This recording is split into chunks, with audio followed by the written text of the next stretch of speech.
everyone আজি নতুন এটা ৰেচিপি লৈ আহিলোঁ এইটো হৈছে মই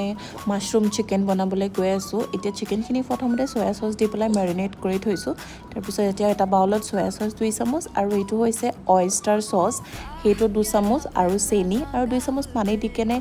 অকণমান আৰু কৰ্ণষ্টাৰ দিছোঁ তাতে এইখিনি ফেটি পেলাই থৈ দিছোঁ এতিয়া মই মাছৰুমখিনি ভালকৈ ফ্ৰাই কৰি ল'লোঁ অনিয়ন দি পেলাই আৰু এতিয়া মই চিকেনখিনি মেৰিনেট কৰি থোৱা চিকেনখিনি ফ্ৰাই কৰিম তাতে অকণমান অইল আৰু চপড কৰি থোৱা গাৰ্লিক আৰু জিঞ্জাৰ দি পেলাই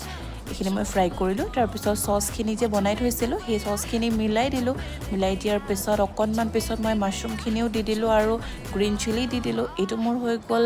mushroom chicken with oyster sauce এইটো এটা কোৰিয়ান ডিছ হয় আপোনালোকেও এবাৰ ট্ৰাই কৰিবচোন বিৰাট টেষ্টি খাবলৈ